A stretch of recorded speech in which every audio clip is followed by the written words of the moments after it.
Well, it's a good morning to all of you. 15 chapter है आपका probability. तो इसमें हम पहले आपको कुछ बातें बता रहे हैं जो आपने प्लस वन में पढ़ी थी। एक आप बच्चों ने वर्ड अगर याद हो, रैंडम एक्सपेरिमेंट। रैंडम एक्सपेरिमेंट का क्या मीनिंग होता था कि जैसे हमने कोई डाई थ्रो की, वो रैंडम एक्सपेरिमेंट है। कोई भी हमने कार्ड ड्रॉ कर लिया 52 कार्ड्स में से, रैंडम एक्सपेरिमेंट है। तो ये सब होता है रैंडम एक्सपेरिमेंट। ओके, अब जैसे हमने कार्ड ड्रॉ किया 52 कार्ड्स में से और वो हमें क्या मिल गया, एक कुछ भी एस मिल गया, तो वो क्या हुआ? Random experiment. तो ये है कार्ड ड्रॉ करना। A card is drawn from 52 cards. अब वो कार्ड हमें एक एस मिल गया, दैट इज ए इवेंट। वो एक इवेंट होगा। तो ये सब बातें होती थी, आपको याद हो तो इवेंट को हम किससे लिखते थे? ई से। ओके, तो उसके कुछ फॉर्मूले पढ़े थे आपने प्लस वन में, वो सारे फॉर्मूले मैं यहाँ पे लिख रहा हूं और आप उनको नोट करेंगे। उसके बाद हम स्टार्ट करेंगे जो 12th में आप पढ़ते हो। पहले प्लस वन का लिख रहा हूं, जो भी बोर्ड पे लिख रहा हूं। पहला फॉर्मूला जो आपने पढ़ा था, वे ए और बी आपके कोई भी दो events or any two events.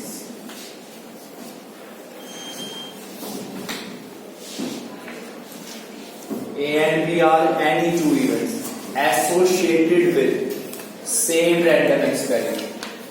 वो नहीं ये लिख रहा हूं मैं यहाँ पे, associated with same random experiment। तो आप बच्चों ने पहला फॉर्मूला पढ़ा था probability of A union B। उसको आप इक्वल लिखते थे probability of A plus probability of B और minus probability of A intersection B। A union B की प्रोबेबिलिटी का फॉर्मूला था आपका। ठीक है, अब इसमें आप सब बच्चे एक बात जरूर ध्यान रख सकते हैं कि भाई जैसे आपने ये सीखा होगा कि आपको प्रोबेबिलिटी लिखनी है A की,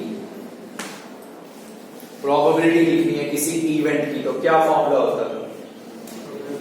पहले ये फॉर्मूला बताना चाहिए था हमें। ओके, तो सबसे पहले आप ये बताओ, आपको A की प्रोबेबिलिटी लिखनी है, तो इसको आप सब बच्चे लिखते थे number of elements in A bye number of elements in sample space.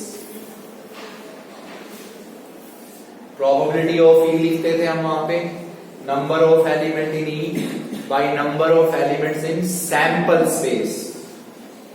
Okay, अब ये बताओ जिस क्वेश्चन में सैंपल स्पेस नहीं होता था।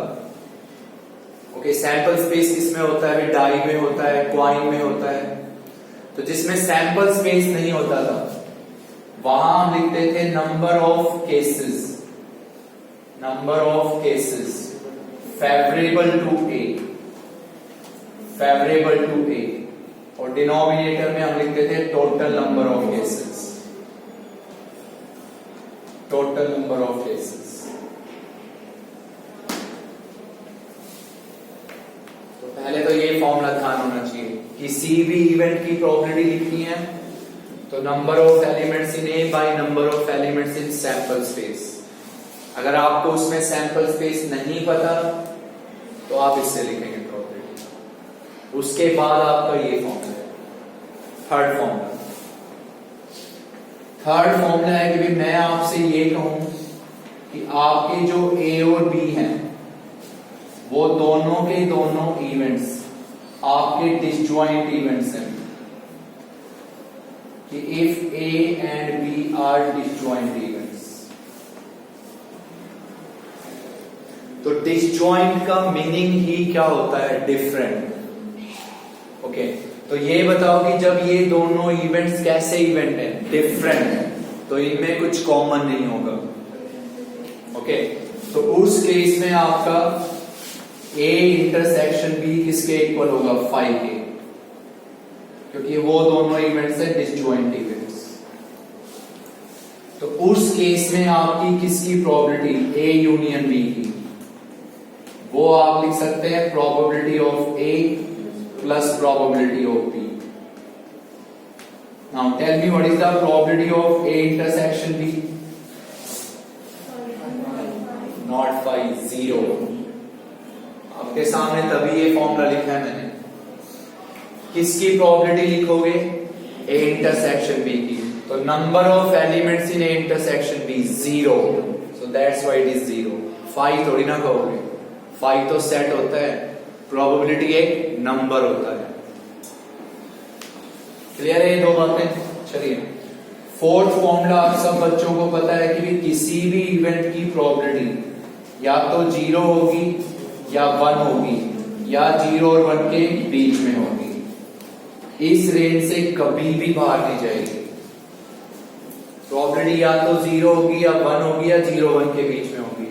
अगर आप बच्चों ने प्रोबेबिलिटी नेगेटिव लिखी है या 1 से ग्रेटर लिखी है तो पूरा क्वेश्चन गलत हो जाएगा. जब आपको यही चीज की नॉलेज नहीं कि प्रोबेबिलिटी हमेशा 0 और 1 के बीच में होती है तो आपने आंसर कैसे निकाल दिया? तो ये बात स्पेशली ध्यान रखना. अंडरस्टूड है ये सारी चीजें? चलिए, फिफ्थ है. आप बच्चों को याद हो तो हम प्रोबेबिलिटी लिखते थे A कॉम्प्लीमेंट की, जिसको हम बोलते थे प्रोबेबिलिटी ऑफ नॉट A. तो ये इक्वल होता था 1 माइनस प्रोबेबिलिटी ऑफ A. इसको हम बोलते हैं A कॉम्प्लीमेंट या हम बोलते हो not A. 1 minus probability of A. चलिए, 6 फॉर्मूला है आपका कि भाई आपको प्रोबेबिलिटी लिखनी है A कॉम्प्लीमेंट. ऐसे लिख देते, चलो आप ऐसे लिख लीजिए A complement union B complement. Probability of A complement union B complement.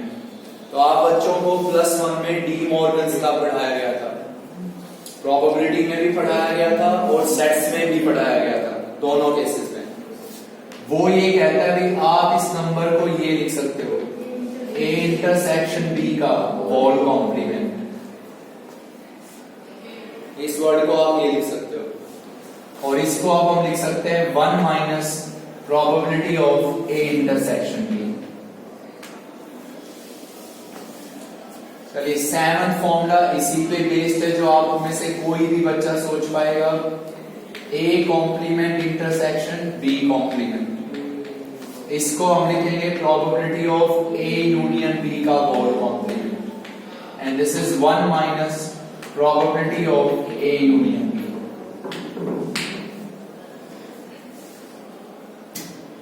Understood है? चलिए, इससे बाद आप सब बच्चे एक बात ध्यान रखेंगे. A और B को जैसे मैंने क्या बोला, डिसजॉइंट इवेंट्स, तो वो सेट्स में आता था ये वर्ड डिसजॉइंट. सेट्स में आता है ये वर्ड डिसजॉइंट. अगर आप बच्चों को याद हो तो मुझे डिसजॉइंट का दूसरा नाम बताएं. प्रोबेबिलिटी बताया गया था आप बच्चों से. इवेंट्स को आप डिसजॉइंट की बजाय आप बोलेंगे mutually exclusive. Mutually exclusive events. Disjoint का दूसरा नाम याद रख लीजिए. आपसे बोला जाएगा कि what are A and B mutually exclusive events, तो आपको ये चीज ध्यान रखनी है. क्या याद रख लो म्यूचुअली एक्सक्लूसिव का मीनिंग क्या है? डिसजॉइंट. अंडरस्टूड है ये बात यहां तक? चलिए, इसके बाद है आपका 8th. अगर मैं आपसे कहीं भी ये कहूं कि भाई A और B हैं, वो मेरे दोनों आर एनी टू, वो हमारे म्यूचुअली एक्सक्लूसिव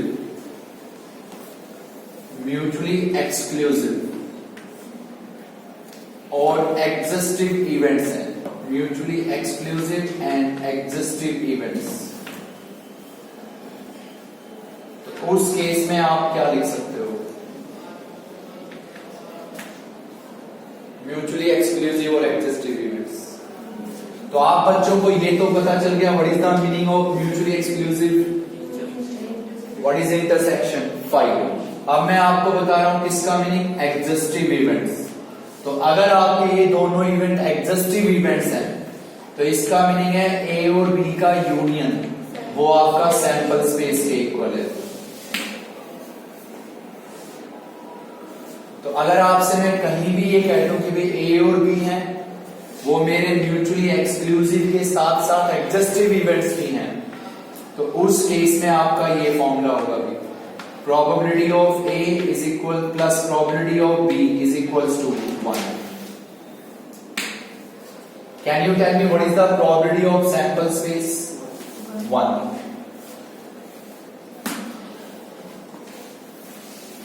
क्योंकि आपके सामने ये फॉर्मूला है, what is A union B? Sample space. Sample space की probability 1. एक ये बात ध्यान रखिए। तो ये जो सब कुछ मैंने लिखा है बोर्ड पे, आपको +1 की ये चीजें ध्यान रखनी है, आराम से याद रख सकते हो, लिख लेंगे और इनको याद करेंगे, क्योंकि बहुत से क्वेश्चंस में इनका यूज होना ही होना है। ये बात स्पेशली ध्यान रखेंगे, म्यूचुअली एक्सक्लूसिव का क्या मीनिंग है, एडजस्टिव का क्या मीनिंग है। ठीक है, अब मैं स्टार्ट कर रहा हूं आपकी फर्स्ट एक्सरसाइज 15.1। 15.1 जैसे पहले भी मैंने बताया कि भाई आपकी सिलेबस से लास्ट की 3 एक्सरसाइजेस एलिमिनेट हो गई, तो बाकी जो भी अब 7 एक्सरसाइजेस बची वो हर एक इंपॉर्टेंस होती है। ये नहीं है कि आप किसी भी सीरियस एक्सरसाइज को बिल्कुल लाइटली पढ़ोगे, बहुत ध्यान से सुनना भी एक वर्ड। फर्स्ट एक्सरसाइज में आप पढ़ते हो कंडीशनल प्रोबेबिलिटी। कंडीशनल प्रोबेबिलिटी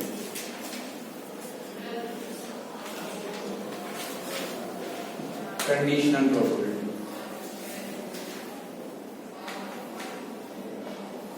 और अपना ध्यान से सुनना इसको। 15.1 एक्सरसाइज आपकी,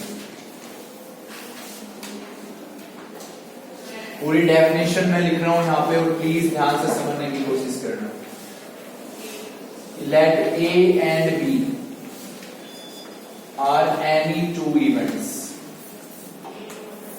Let A and B are any two events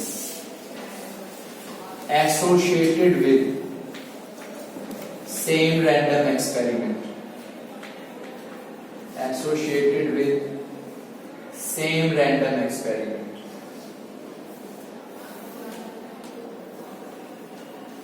Same random experiment. A और B हैं वो आपके कोई भी 2 इवेंट्स हैं associated with same random experiment. समझे इसका meaning, associated with same random experiment. इसका मीनिंग है कि ये नहीं है कि एक इवेंट किसका है, डाई का, और एक किसका है, कार्ड का। या तो दोनों ही डाई के हैं या दोनों ही कार्ड्स के, अलग अलग रैंडम एक्सपेरिमेंट के नहीं। तो then the probability of the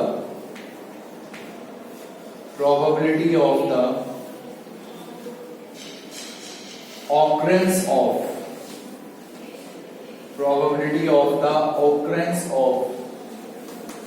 one of the event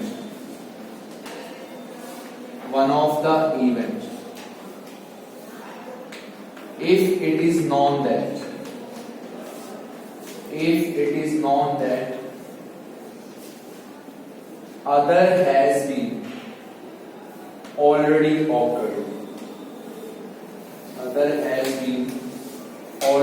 occurred,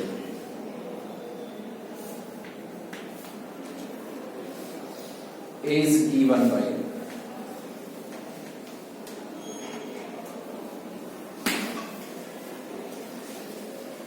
ये कंडीशनल प्रोबेबिलिटी है। ये कहता है भाई आपके पास 2 इवेंट है ए और बी, आप इनमें से किसी एक इवेंट की प्रोबेबिलिटी की ऑकरेंस की प्रोबेबिलिटी लिखना चाहते हो, कि इनमें से कोई एक इवेंट हैपन होगा उसकी प्रोबेबिलिटी लिखेंगे, और कंडीशन क्या है कि दूसरा इवेंट ऑलरेडी हैपन हो चुका है। मैं फिर बोल रहा हूं ये बात, कितने इवेंट्स हैं आपके पास, 2, उनमें से किसी एक इवेंट की हैपन होने की प्रोबेबिलिटी लिखनी है आपको। Occurrence of one of the event, किसी एक की प्रोबेबिलिटी लिखनी है और कंडीशन ये है कि भाई दूसरा इवेंट ऑलरेडी हैपन हो चुका है। This is conditional probability. तो देखिए आपको मान लीजिए प्रोबेबिलिटी किसकी लिखनी है, ए की, और बी हैपन, तो उसको बच्चों आपको ऐसे लिखना है ए बाई बी। लिखने का तरीका है देखिए, इसका मीनिंग है आप प्रोबेबिलिटी लिख रहे हो ए की, और बाई बी का मीनिंग है कि बी ऑलरेडी हैपन हो चुका है। समझ जाएंगे? कई बार होता है कि आप कहीं पे ये देखोगे कि कोई इसको ऐसे लिखा, ऐसे भी लिख देगा, वो लिखने का तरीका है। ठीक है, बुक में आपको हमेशा ये नोटेशन मिलेगी, तो हम यही लिख रहे हैं। तो इसका नहीं समझ गए, किसकी प्रोबेबिलिटी लिखना चाहते हैं, और बी हैपन हो चुका है, तो इसका ये होता है probability of A intersection b, formula और upon probability of B, probability of A intersection B upon probability of b. अब सपोज कीजिए आप प्रोबेबिलिटी किसकी लिखना चाहते हो, बी की, और ए हैपन हो चुका है, तो आपको प्रोबेबिलिटी लिखनी है अभी बी बाई ए। याद रहेगा किसकी प्रोबेबिलिटी लिखना चाहते हैं, बी, और ए हैपन हो चुका है, तो हम लिखेंगे probability of A intersection B upon में प्रोबेबिलिटी ऑफ ए। तो आपको बस ये चीजें ध्यान रखनी है। 15.1। लेकिन ये नहीं कि बहुत इजी सा हो गया, ऐसा नहीं है, क्वेश्चन को समझना पड़ेगा आपको। कितने इवेंट्स मिलेंगे, उनमें से एक की प्रोबेबिलिटी आपको लिखनी है। आप सब समझदार हो, क्वेश्चन में ये लिखेगा कि भाई इसकी प्रोबेबिलिटी बताओ, तो ऑब्वियसली उसकी प्रोबेबिलिटी तो लिखनी है, और उसके अलावा जो है वो गिवन है। तो एक की प्रोबेबिलिटी लिखनी है और एक ऑलरेडी हैपन हो चुका है, तो ये है आपकी कंडीशन। ठीक है, चलिए क्वेश्चन पढ़ते हैं। पहला क्वेश्चन है अभी आपके पास, फर्स्ट क्वेश्चन का फर्स्ट पार्ट।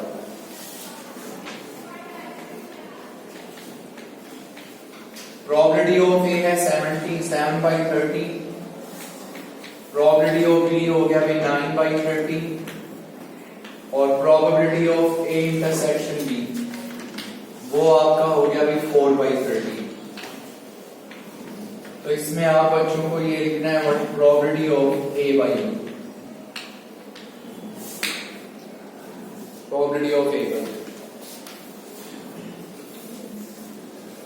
तो पहली बात है किसकी प्रोबेबिलिटी गिवन है, ए की, किसकी प्रोबेबिलिटी बी की, और किसकी प्रोबेबिलिटी ए इंटरसेक्शन बी की, और आपको प्रोबेबिलिटी लिखनी है ए बाई बी।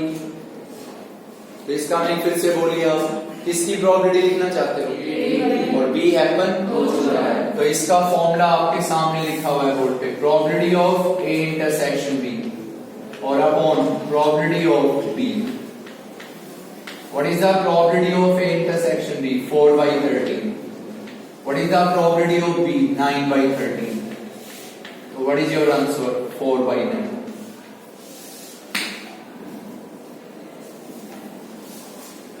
फॉर्मूला आपके सामने लिखा है, सारी चीजें आपको गिवन है, लिखिए और सोल्व कीजिए। चलिए नेक्स्ट पार्ट है इसका। लेकिन एक बात प्लीज ध्यान रखना, जैसे एक्सरसाइज मैंने अटेम्प्ट करवा रहा हूं, एग्जाम्पल्स कोई नहीं छोड़ेंगे, ये बात सीरियसली ध्यान रखना। सेकंड पार्ट है अभी आपका, प्रोबेबिलिटी ऑफ ए गिवन है 0.5, प्रोबेबिलिटी ऑफ बी गिवन है 0.6, probability of A union B वो गिवन है आपको 0.8।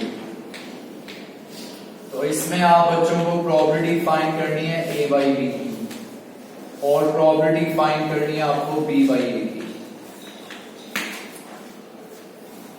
बहुत इजी क्वेश्चन होने चाहिए तो स्टार्टिंग के। किसकी प्रोबेबिलिटी पता है, ए की, किसकी प्रोबेबिलिटी पता है बी की, और किसकी प्रोबेबिलिटी पता है ए यूनियन बी।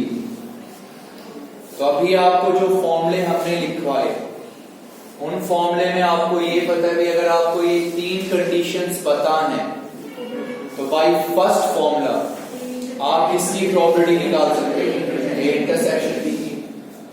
तो वो हम डायरेक्ट लिख रहे हैं कि property of A intersection B, उसको हम लिख सकते हैं प्रॉपर्टी ऑफ ए प्लस में property of B minus property of A union B by first formula, direct लिख सकते हो आप। तो ये हो गया अभी आपके पास 0.5 प्लस 0.6 एंड दिस इज 0.8, तो दिस विल बी 0.3। क्लियर है यहां तक? चलिए, सबसे पहले आप किसकी प्रॉपर्टी लिखना चाहते हो? A by B. तो property of A by B क्या लिखेंगे? Property of A intersection B, और डिनोमिनेटर में किसकी प्रॉपर्टी? बी की। What is the property of A intersection B? 0.3। Property of B 0.6, तो व्हाट इज आंसर? 1/2। बिल्कुल सेम बिहाफ पे आप प्रॉपर्टी लिख सकते हैं बी बाई ए की, तो वो हम लिखेंगे भी property of A intersection B, और डिनोमिनेटर में किसकी प्रॉपर्टी? ए की। What is the property of A intersection B? 0.3। What is the of a? 0.5, तो व्हाट इज द आंसर? 3/5। कर सकते हो ये दो क्वेश्चन, तो बहुत इजी होंगे आपके लिए। चलिए नेक्स्ट क्वेश्चन पढ़ते हैं, सेकंड वन।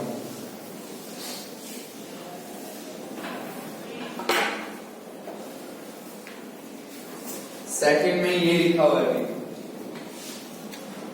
कि प्रोबेबिलिटी ऑफ नॉट ए, वो आपको गिवन है 0.7। प्रोबेबिलिटी ऑफ बी, वो आपको गिवन है 0.7। प्रोबेबिलिटी ऑफ बी बाई ए, वो आपको गिवन है 0.5। तो इसमें आपको प्रोबेबिलिटी फाइंड करनी है ए बाई बी, और प्रोबेबिलिटी फाइंड करनी है ए यूनियन बी की।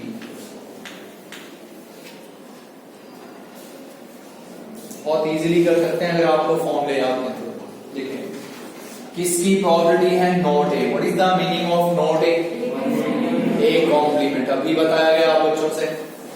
तो इसको हम लिख सकते हैं probability of A complement, this is 0.7। इसको अब हम लिख सकते हैं 1 minus probability of A, this is 0.7।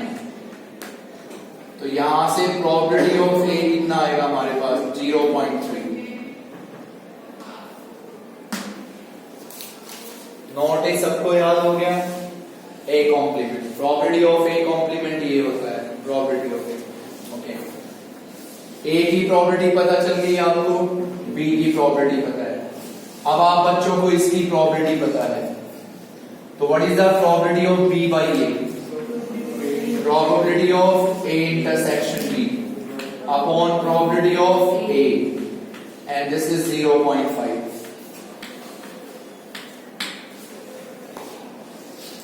Not A का फॉर्मूला लगाया आपने, प्रोबेबिलिटी ऑफ ए निकाल लिया।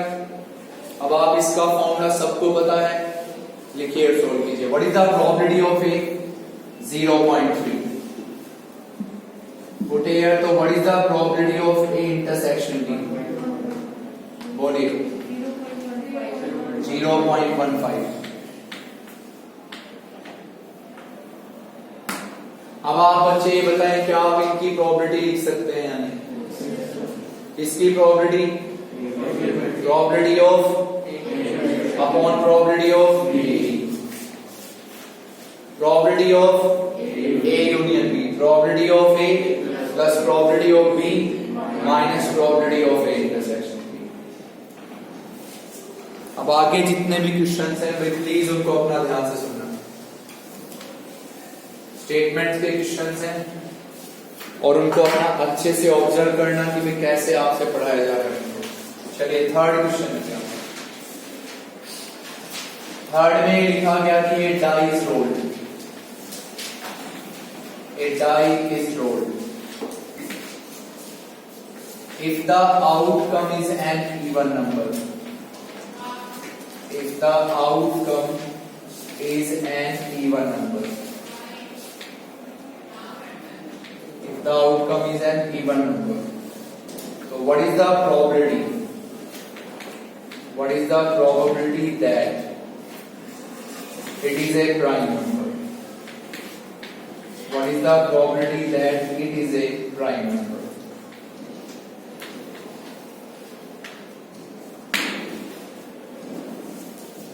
जैसे +1 की तरह किसी के माइंड में आ रहा होगा कि हम ऐसे सोच लेंगे। बच्चों प्लीज ध्यान से सुनना, एक एक वर्ड कैसे रिप्रेजेंटेशन लिखनी है आपको। आप बच्चों ने पहला वर्ड लिखा ए डाई इज रोल्ड, कि हमने एक डाई रोल की। आप तब की तब लिखेंगे सैंपल स्पेस 1 2 3 4 5 6। याद होगा ये तो? कितनी डाई थ्रो कर रहे हो आप? एक डाई पे कितने फेसेस? 6। तो this is the sample space. आपके किसी के माइंड में आ रहा होगा कि भाई आउटकम क्या है? इवन नंबर, और प्रोबेबिलिटी निकालनी है कि वो क्या हो? प्राइम। तो एक ही होता है भाई 2, तो कहीं सीधा लिख दो 1/6। ऐसा नहीं करना, सुनना बिल्कुल ध्यान से सुनना। आपको स्पष्ट बोला गया है कि if the outcome is an even number, और प्रोबेबिलिटी किसकी लिखनी है? It is a prime number. तो आप सबसे पहले यहां पे लिखेंगे दो इवेंट्स, ए और बी। इसको आप लिखेंगे कि this is the event such that outcome is an even number. Outcome is an even number. B को हमने लिखा कि this is the event such that outcome is a prime number.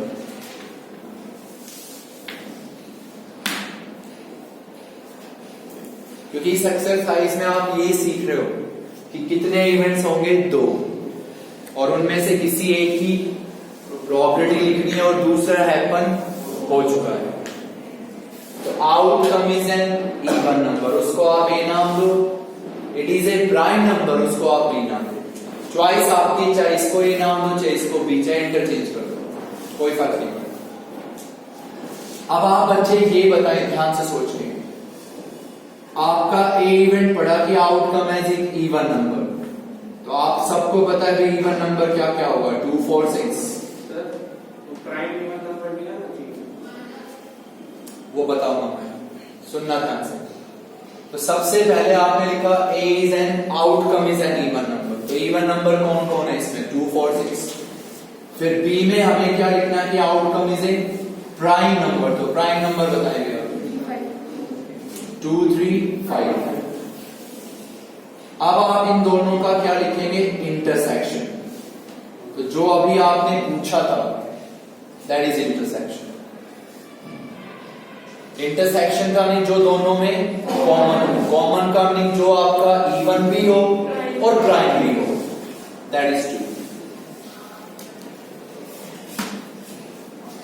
Okay, अब इनमें से प्रोबेबिलिटी लिखना किसकी चाहते हो?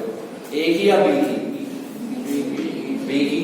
और ए हैपन लिखा हुआ था कि आउटकम एक इवन नंबर है, तो बस इतना फोकस करो ना, प्रोबेबिलिटी लिखनी किसकी है? बी की। ए हैपन हो चुका है, तो हमें इसमें लिखनी है probability of B by A. तो हम इसको लिखेंगे probability of A intersection B, और अपॉन में हम लिखेंगे प्रोबेबिलिटी ऑफ ए। अब सबसे पहली बात, आप किसकी प्रोबेबिलिटी लिखना चाहते हैं? अब ए इंटरसेक्शन बी में कितने एलिमेंट हैं? 1, और सैंपल स्पेस में 6। तो ए इंटरसेक्शन बी की प्रोबेबिलिटी होगी 1/6। Number of events in a intersection b by number of events in sample space 1/6। Can you tell me what is the probability of a? Probability of a, इसमें कितने event? 3, और sample space में 6, 3/6। तो your answer will be 1/3। किसकी property लिखनी है? A intersection की। इसमें कितने इवेंट हैं? 1। सैंपल स्पेस लिखना बताया गया था अभी, number of element A bye number of element in sample space, तो 1/6, 3/6। तो आपको ऐसे रिप्रेजेंटेशन लिखनी है कुछ। सोच लो अपना क्लियर हो गया। चलो नेक्स्ट क्वेश्चन आप, मैं रफ कर देता हूं।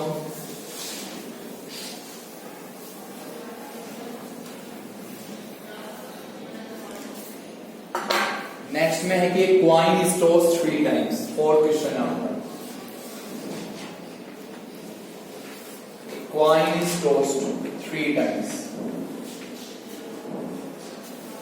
हमने क्वाइन को 3 टाइम्स टॉस किया, या मैं आपसे उल्टा कह दूं, एक ही मीनिंग होगा, ध्यान से सुनना भी।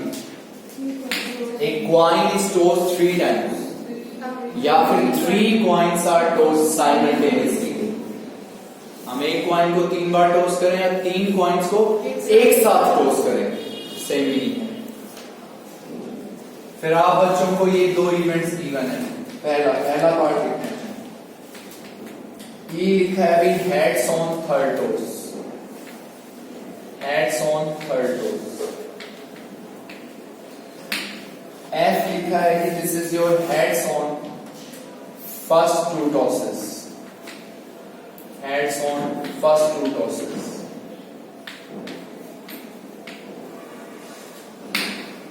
सेकंड है आपके पास, इसमें E लिखा है कि that is at least 2 heads, at least 2 heads. F लिखा है भी एटमोस्ट 2 heads, और इसका थर्ड पार्ट आपको खुद करना है, एटमोस्ट 2 heads. तो पहली चीज आप ये पढ़ो कि क्वाइन कितनी बार टॉस हो।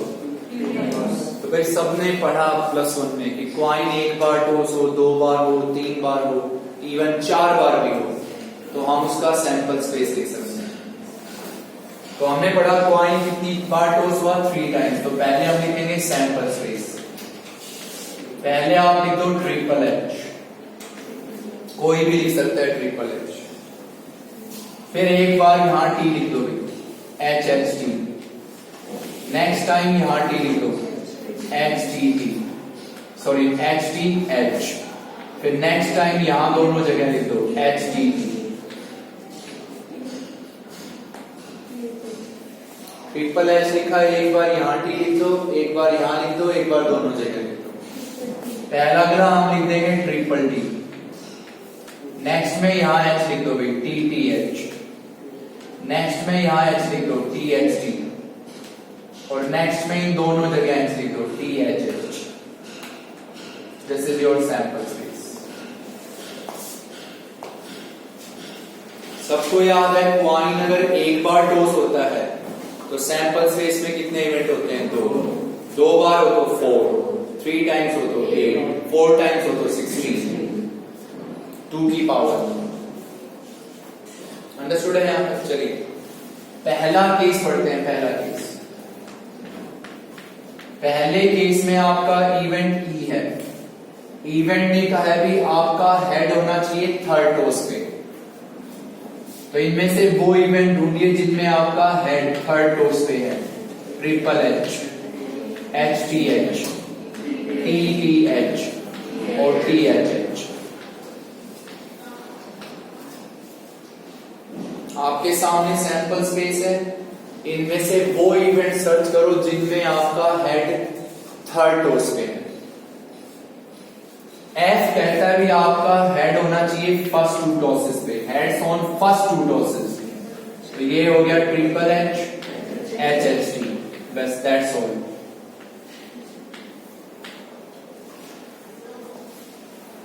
ठीक है, E ने कहा हेड होना चाहिए थर्ड टॉस पे, F कह रहा भी आपके हेड्स होने चाहिए पहले 2 टॉसेस पे। तो ये आपके इवेंट। अब जैसे बच्चों आपने E और F लिखा, आप इनका क्या लिखोगे? इंटरसेक्शन।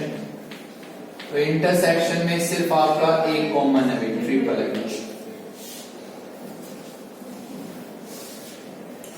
अब आपको इस क्वेश्चन में प्रोबेबिलिटी लिखने को कहा गया है E/F की, कंडीशनल इवेंट E/F। समझ रहे हो सभी यहां तक या नहीं? बहुत धीरे पढ़ा रहा हूं मैं, कम से कम ये चैप्टर बहुत अच्छे से क्लियर होना चाहिए, नेक्स्ट टाइम जब हम रिवीजन करें तो इतनी नौबत ना आए।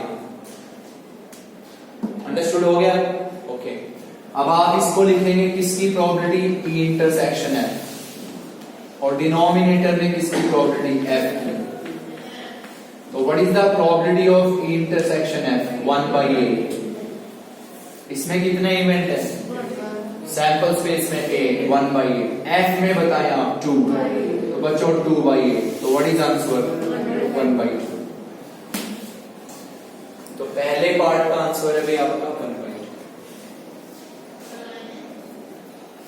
सोच लीजिए अपने यहां तक। सर इसमें ये कैसे पता चला जो आपने ये बताया था कि ये पता चल जाएगा कि जो सेकंड वाला पार्ट है वो हो चुका है? इसमें सर राहुल जी आपको डायरेक्ट बोला है उसने, ऐसा कुछ नहीं बोला, उसने सीधा बोला है कि आपको E/F। चलिए सेकंड पार्ट है ये आपका, सेकंड पार्ट है, इसमें आपका कौन सा इवेंट है? E। इसमें लिखा है बच्चों एटलीस्ट 2 हेड्स, कम से कम 2 हेड हो। कम से कम 2 का मीनिंग है 2 या 2 से ज्यादा। आपसे पहले भी बताया है, एटलीस्ट का मीनिंग है कम से कम इतना तो हो और उससे ज्यादा हो। एटमोस्ट का मीनिंग है कम से कम, सॉरी ज्यादा से ज्यादा इतना या इससे कम। इन दो वर्ड से कंफ्यूज मत हो जाना। तो एटलीस्ट 2 हेड्स का मीनिंग कम से कम या 2 से ज्यादा।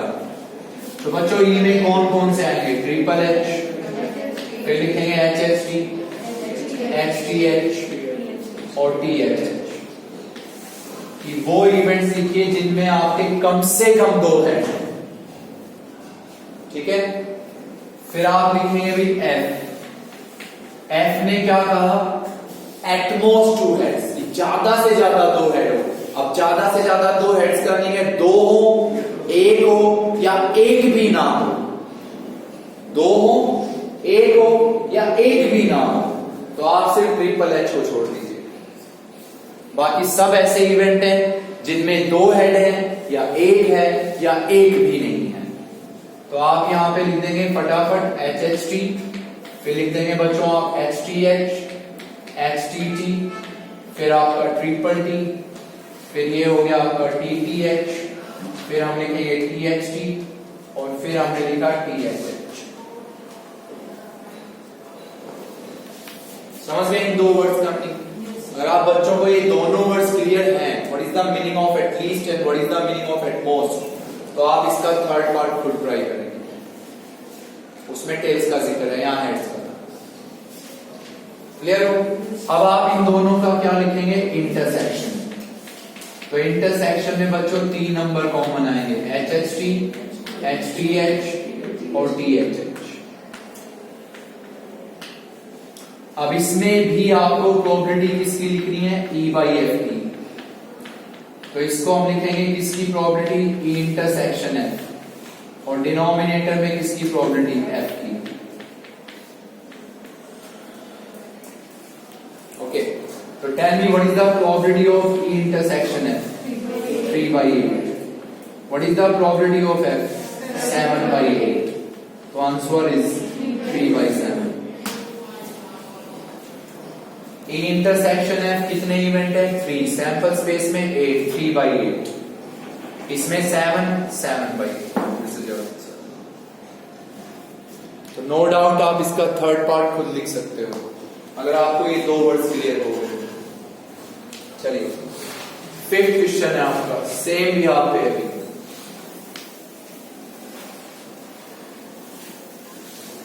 बिल्कुल सेम यहां पे है, उसको सुनेंगे अपना ध्यान से। 3 फेयर कॉइन्स आर टॉस्ड।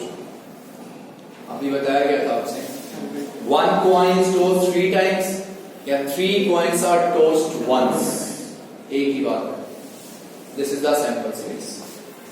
अब इसमें ये लिखा गया भी find the probability find the probability that they are all tails. Find the probability that they are all tails if at least one of the coin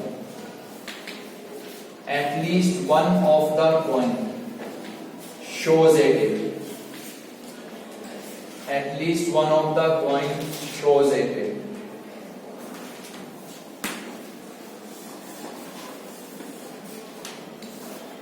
तो चलिए आप सब बताएं कि आपको बोला गया कितने कॉइन टॉस हुए भी 3।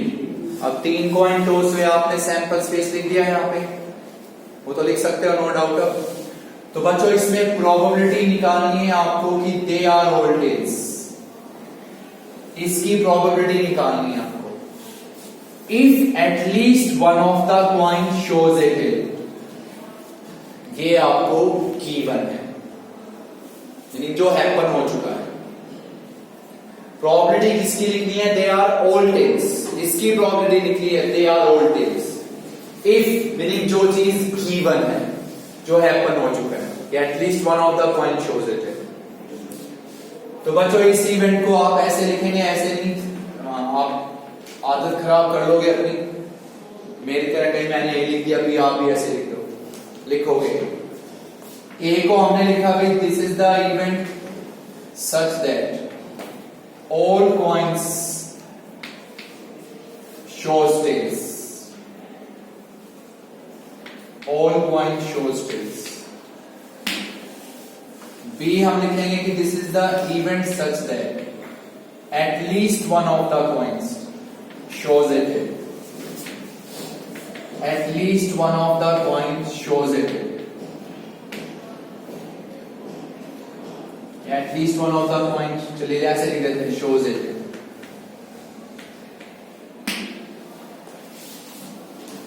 चलिए आप सब बच्चे बताएं, अब ए इवेंट बताएंगे, सिर्फ एक word, triple T. All coins shows tails, तो इनमें से एक ही इवेंट ऐसा होगा जिसमें सब कॉइन्स पे क्या आएगा? टेल आएगा, तो एक ही इवेंट आएगा ट्रिपल। बच्चों बी बताएं, at least one of the coin shows a tail, meaning कम से कम एक टेल हो। कम से कम एक टेल का मीनिंग है एक हो, दो हो, तीन हो, सिर्फ ट्रिपल एच को छोड़ दीजिए। समझ गए? At least one tail, at least one का मीनिंग एक हो, दो हो, ना उससे ज्यादा, तीन भी हो सकती है। तो आप यहां लिख देंगे एच एच टी, फिर लिख देंगे आप एच टी एच, फिर हम लिख देंगे एच टी टी, फिर ट्रिपल टी, फिर हमने लिखा T T H, T H T और टी एच एच। अब हम इनका क्या लिखेंगे? इंटरसेक्शन, ए इंटरसेक्शन बी, तो सिर्फ एक वर्ड कॉमन आएगा ट्रिपल टी। अब आप ये बताएं कि इसमें प्रोबेबिलिटी ए की लिखनी है या बी की? सोच समझ के ए की, और बी हैपन हो चुका है। तो इसमें आप बच्चों को प्रोबेबिलिटी लिखनी है ए की, ए बाई बी। तो हम यहां पे लिखेंगे भी probability of A intersection B और अपॉन प्रोबेबिलिटी ऑफ बी।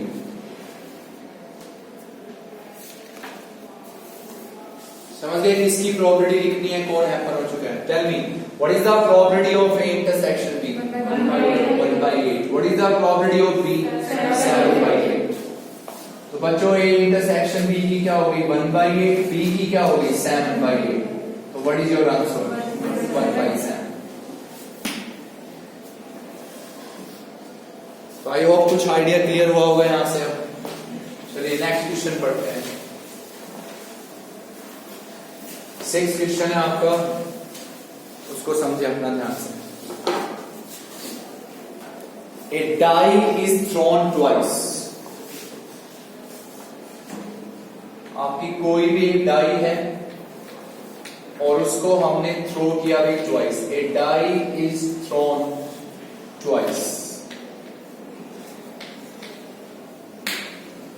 तो हम एक डाई को 2 बार थ्रो करें या 2 डाई को 1 बार थ्रो करें, बात हो रही है। ओके, फिर इसमें लिखा है कि if and the sum of numbers appearing observed to be 6, so find the probability या conditional probability, find the probability that number 4 has appeared at least once,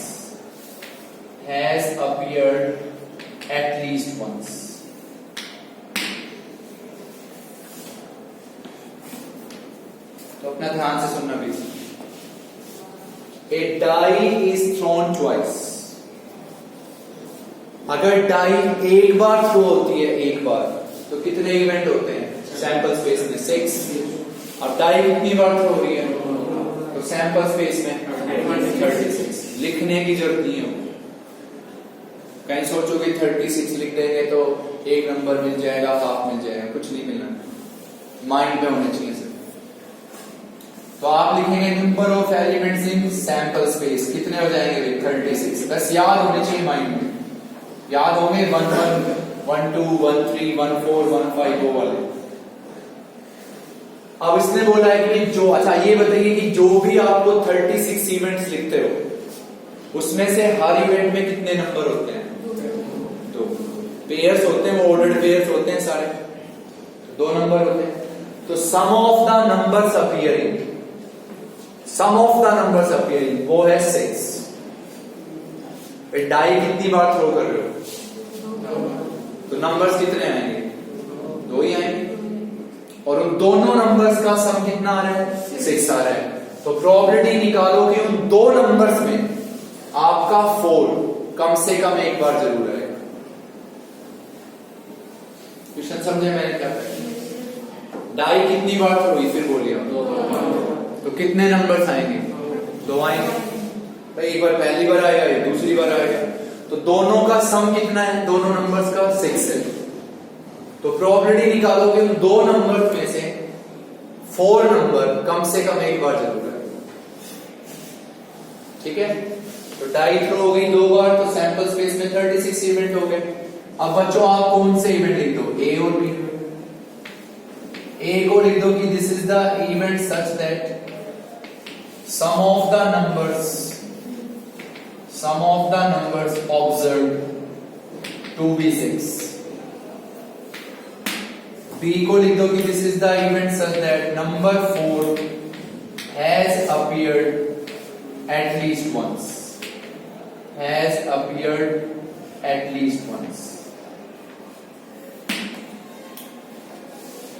भाई 2 है, एक तो ये रहा और एक ये रहा। तो A को लिख दो कि नंबर्स का सम क्या है? 6 है। B को कह दो कि नंबर 4 कम से कम एक बार आया। चलिए अब आप फटाफट बताएं, आप सब बच्चों को माइंड में वो 36 सबको याद है, तो बच्चों 36 में से वो इवेंट्स बताओ जिनमें आपका सम 6 का होता है। सब बता सकते हो आप, 1 5 2 4 3 3 4 2 5 1 3 3 4 2 5 1, ये आपके नंबर्स हो गए। 36 में से ये 5 इवेंट होते हैं जिनमें आपका सम 6 का होता है। बी कह रहा है कि भाई जो 36 इवेंट है उनमें से वो इवेंट्स ढूंढिए जिनमें आपका 4 कम से कम एक बार आया हो। 1 4 2 4 3 4, बिल्कुल सही। 4 1 4 2 4 3 4 4 भी आएगा। क्यों कहा? चलिए आप ये बताइए 4 4 क्यों कहा? एटलीस्ट वंस, कि भाई एक से ज्यादा बार भी आ सकता है वो। 4 5 4 6, फिर आप लिखेंगे भाई 5 4 6 4।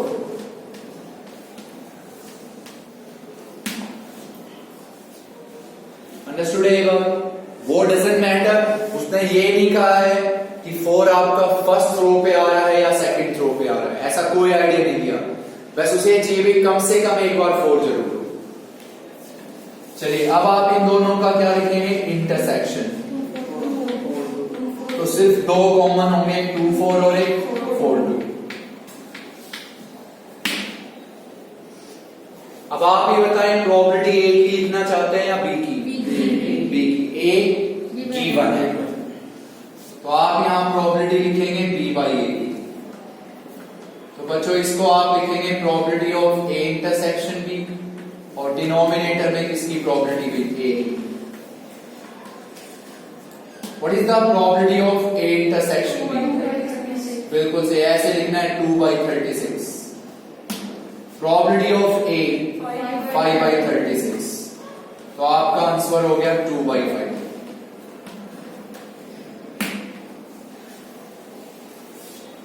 क्लियर है यहाँ पे? सोच लो भाई अपना ध्यान से। बस आज के लिए इतना ही है। इतना अच्छे से ऑब्जर्व करना कि भाई हमें क्या पढ़ाया गया क्या नहीं, कैसे हमें लिखना है क्वेश्चन को, और घर जाके स्टार्टिंग के कम से कम नहीं तो 4 या 5 एग्जाम्पल जरूर पढ़ना कि और अच्छे से आइडिया क्लियर हो जाए। 7 एक्सरसाइजेस हैं, ये नहीं कि फर्स्ट एक्सरसाइज का बहुत इंपॉर्टेंस है इसमें। पहले अटेम्प्ट नहीं होता था इसमें से क्वेश्चन, अब जरूर अटेम्प्ट हो सकता है। तो प्लीज अपना ध्यान से पढ़ना है इसको। चलिए थैंक यू।